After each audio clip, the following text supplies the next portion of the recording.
Once we reach the point where the tubular bind off is required, we go back to working single yarn double knitting. We change to the colour for the end of the scarf, and we repeat row 1, knitting the knits and slipping the fast stitches with the yarn in front. And we repeat row 1 5 times, so that when we finished it will match the 6 rows that we had at the start of the scarf. On my sample I've actually only knit 3 rows, and you can see there are 2 rows worked on this side and 1 row on this side.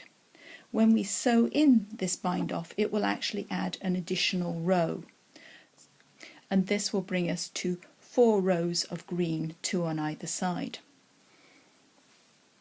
Cut your yarn off with a tail that's 4 times the width of your top edge. This should be sufficient to sew all the stitches.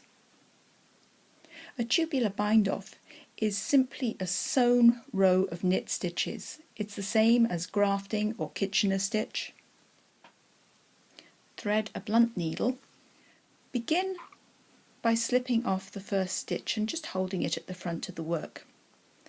Then go knitwise into the first of the purl stitches.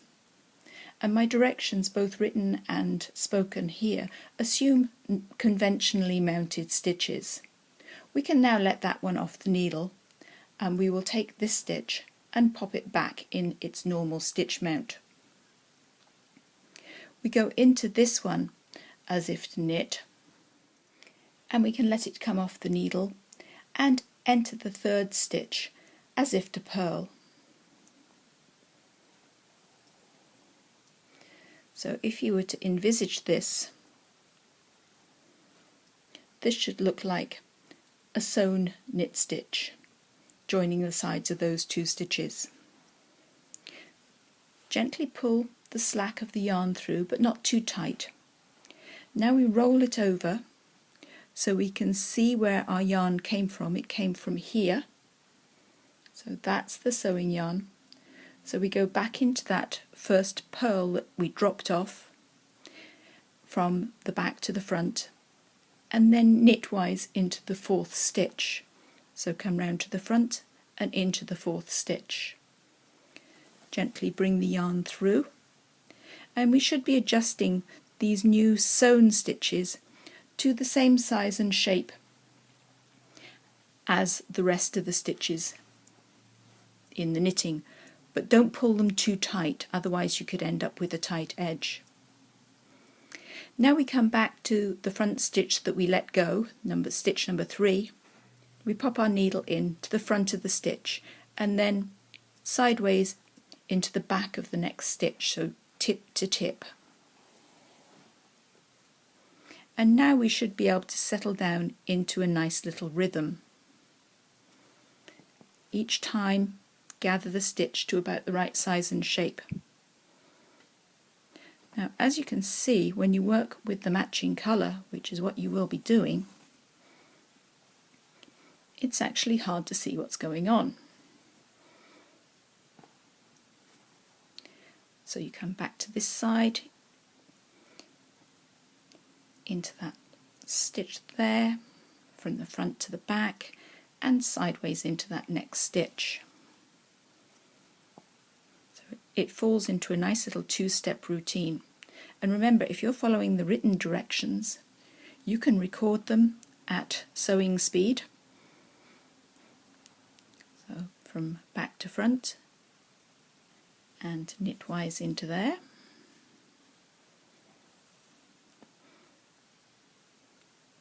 And so it goes on. Now I'm going to change to a contrasting colour so you can see things more clearly. I've taken a piece of orange yarn and I've just sewn the same stitch that I just did with my green yarn, and now I'm going to continue in pattern. So just continue from where I left off.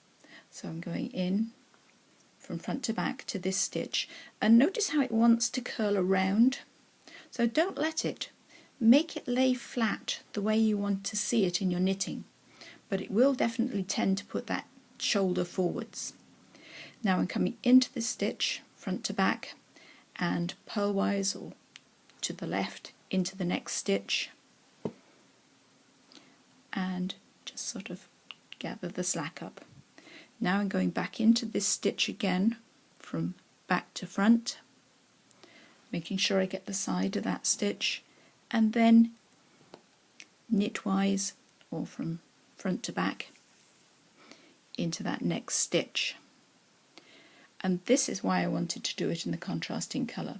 That sewn orange stitch is a regular knit stitch, and now because you can differentiate it from its neighbours, you can see what you really are doing. If you like, you can actually start your tubular bind off with a contrasting colour and then go back to your working yarn and copy those contrasting stitches and remove the contrast colour as you go. Just sometimes it's easier once you can see what you're doing.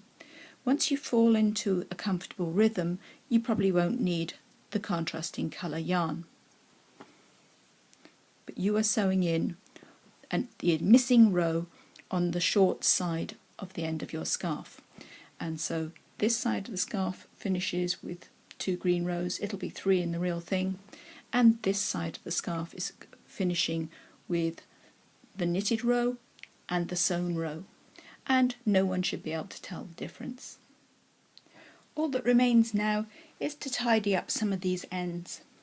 And that's something that always bothers people with double knitting. Where are we going to put them? The way I like to deal with ends is to duplicate stitch them inside the knitting.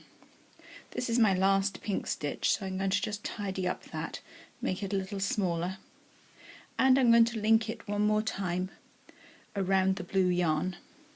Then I'm going to take it inside the knitting, and I may take it down a row and not darn it right at the edge, because we've got 4 ends to darn in this position, so we want to get them scattered about a bit. So I'm going to duplicate this stitch here. If I couldn't get an exact colour match, I would be attempting to duplicate it on the underside of the fabric. So I'm going to copy this stitch, then I'm going to scoot along inside the fabric for a couple of stitches and just massage that one, and then I'm going to duplicate this stitch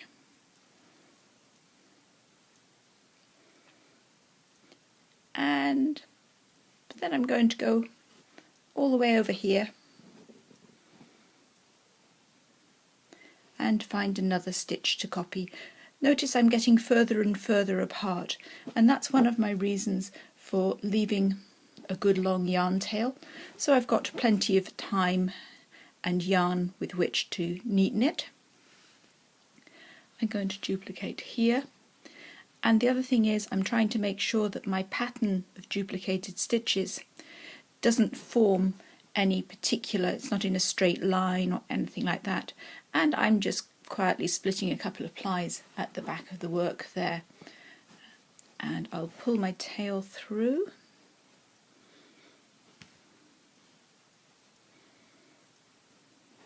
And very often I'll take that tail right to the end and just hide that in between the layers. It's not going to go anywhere. I'd ideally like to have the entire tail inside the knitting, so if I stretch it out it's disappeared. And it's not immediately obvious which ones were the duplicated stitches.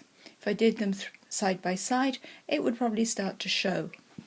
And then I will take my other tails in turn and try and take them each to a different location and darn them in. So the blue one can go behind this layer and the green ones can go on different sides of that tubular cast on. And that's your scarf completed. Thanks for joining me and happy stitches.